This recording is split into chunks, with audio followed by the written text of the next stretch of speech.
The Trump administration halts visas from 75 countries, Minnesota Governor Walz faces impeachment, and Verizon Wireless experiences massive mobile outages. I'm Georgia Howe with Daily Wire Executive Editor John Bickley. It's Wednesday, January 14th, and this is Evening Wire. The Trump administration froze visa applications from 75 countries, including Russia, Somalia, and Iran. Daily Wire reporter Tim Pierce has the latest. The State Department directed consular officers to refuse visas under existing law while the screening and vetting process is reassessed. The visa pause will begin January 21st and continue indefinitely until the full assessment is conducted. Consular officers have also been instructed to deny visas to applicants likely to rely on public welfare, considering factors such as health, age, English proficiency, finances, and the potential need for long-term medical care. A State Department spokesman affirmed this change, stating, quote, "The State Department will use its long-standing authority to deem ineligible potential immigrants who would become a public charge on the United States and exploit the generosity of the American people." Sanctuary cities and states could soon see federal funds dry up. Daily Wire reporter Zach Jewell has the details. The president made the announcement in a speech yesterday afternoon, saying localities that do not fully cooperate with federal immigration authorities, so-called sanctuary cities and states, should not expect any funding from the government. Here's Trump. Starting February 1st, we're not making any payments to sanctuary cities or states having sanctuary cities because they do everything possible to protect criminals at the expense of American citizens, and it breeds fraud and crime. Trump doubled down when reporters pressed him after the speech. You said that you're going to be cutting off funding for sanctuary cities on February 1st. That's right. What kind of funding? You'll see. It'll be significant. And in a Truth Social post early this morning, the president reiterated his promise and the February 1st timeline, calling the sanctuary cities, quote, corrupt criminal protection centers. The White House has not yet released additional details. Iranian state TV aired a threat against President Trump's life today. Daily Wire reporter Brecca Stoll has the latest. The threat featured a photo of the president moments after the infamous assassination attempt in Butler, Pennsylvania. But beneath the photo is Persian text reading, "This time, the bullet won't miss." This was broadcast nationwide, despite the digital blackout and ongoing citizen protests, and originates from a pro-regime rally. This isn't the first time Iran has threatened Trump's life. In 2022, the regime produced a fully animated video detailing how the president could be assassinated at his Mar-a-Lago golf course in Florida. 2 years later, in 2024, the U.S. also stopped an Iranian-led plot to kill Trump, following the arrest of Farhad Shakiri, who was, according to court documents, tasked by Iran's Revolutionary Guard Corps to take out the president. Governor Tim Walz is now facing impeachment in his home state. Republican lawmakers in Minnesota have filed articles of impeachment against Walz amid ongoing fraud scandals. State representatives accuse Walz of corrupt conduct and failures of oversight as federal prosecutors estimate over $9 billion in welfare program fraud in the state. Walz has consistently disputed the scale of the fraud in his state and blamed the Trump administration for politicizing the issue against him. Any vote on impeachment could not occur until the Minnesota Congress reconvenes in February, at which time the State House will be evenly split on party lines, necessitating at least one Democrat defector for impeachment to proceed. The ICE agent who shot Renee Good in Minneapolis is in hiding after death threats. White House border czar Tom Homan confirmed yesterday that the officer has received an excessive amount of threats against him and his family since Good's death last week. In an interview with the show Will Kane Country, Homan said this. I think he's going to, wait for this investigation to pan itself out and wait for them to come out with actual facts, what happened. I know for a fact, now he has to be in hiding. I mean, there are wanted posters with his picture, his license plate number, and the death threats against him and his family. Protests following Good's death have featured violent language and threats against ICE and top Trump officials. At a recent protest in Manhattan, activists chanted slogans such as "Save a Life, Kill an ICE," and "Kristi Noem will hang." When asked about Trump's intent for continued operations in Minnesota, Homan said this. We're doubling down in Minnesota. You can protest all you want. You have that constitutional right. But when you cross that line of impeding, interfering, and putting hands on an ICE officer, standing between us and the bad guy, they're going to be arrested. And we got more resources on the ground to do that. I just heard a politician just before I walked in here saying ICE has brought chaos to Minnesota. No, Chaos brought ice to Minnesota.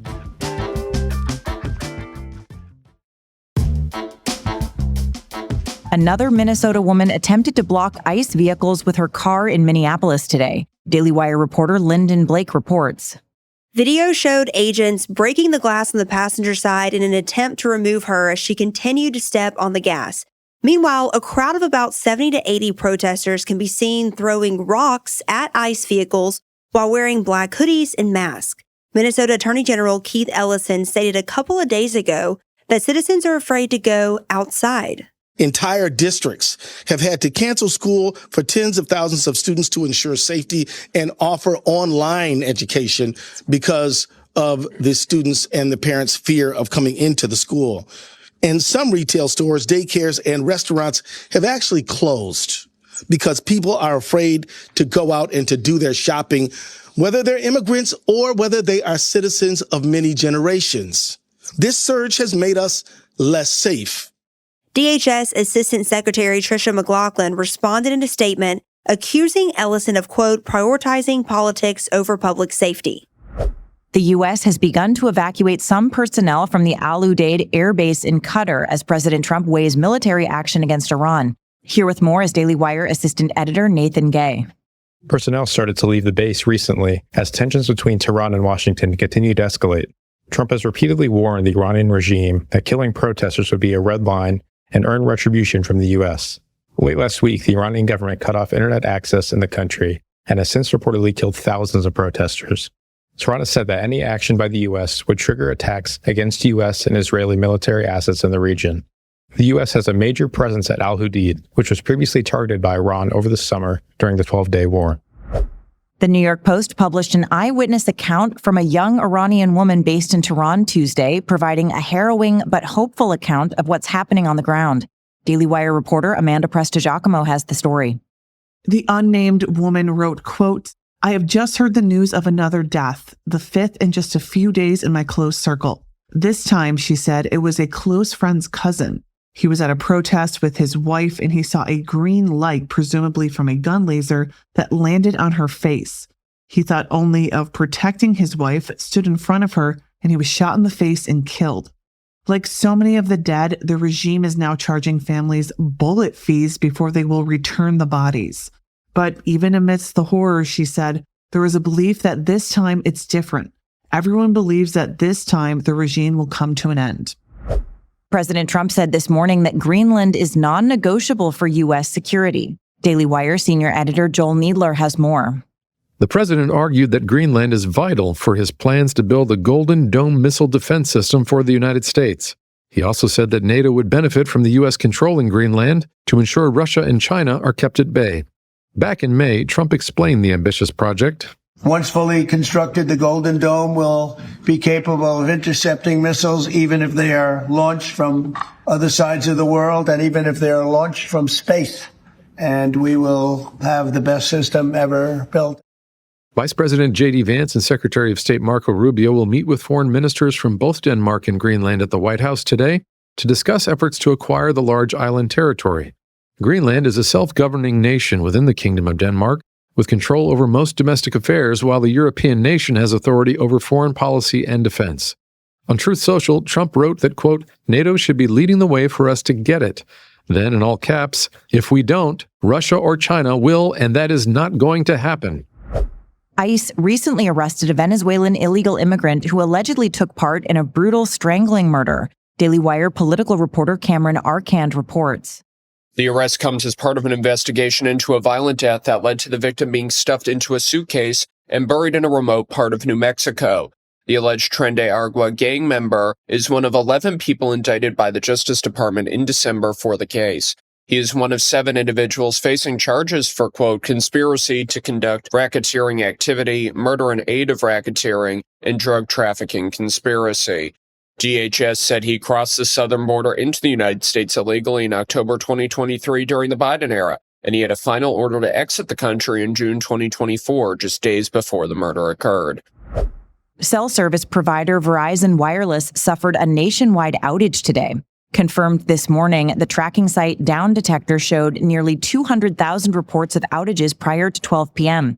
62% of the outages were regarding mobile phone use. Verizon's engineers reported they are, quote, aware of an issue impacting wireless voice and data services and are working to fix the problem. The Smithsonian has turned over additional records to the White House following threats to its federal funding. Daily Wire assistant editor Andy Valdez has more. In August, the Trump administration directed the institution to provide information on its exhibitions, programs, and archives. After facing resistance, the White House warned it could withhold funding that accounts for roughly 62% of the Smithsonian's budget. The move follows an executive order from President Trump last April that targets what he described as ideological bias in public museums, parks, and monuments. The order argues that these institutions emphasize America's flaws, particularly in the issues of race and gender, rather than a fair assessment of the nation's history. And the price of silver has skyrocketed in recent weeks, shattering all-time highs amid economic uncertainty. At the time of this reporting, silver is currently trading just north of $90 per ounce, more than triple its price this time last year, surging around 40% in the last month alone. The U.S. Mint announced yesterday that it has temporarily suspended all sales of silver products amid the massive price uncertainty. Gold is also currently at an all-time high, but has remained relatively stable compared to silver. The massive bull run signals that investors are seeking alternative stores of wealth, moving away from the U.S. dollar, possibly due to uncertainty around the future of the Federal Reserve and its chairman, Jerome Powell. Those are your drive home updates this evening. To learn more about these stories, go to dailywire.com. And in case you missed it earlier today, we covered some major stories, including President Trump suggesting he may come to the aid of Iranian protesters, inflation holding steady as the administration pushes for affordability, and Congress tossing around a bill that could keep the lights on until October. Thanks for tuning in. We'll be back tomorrow morning with another full edition of Morning Wire.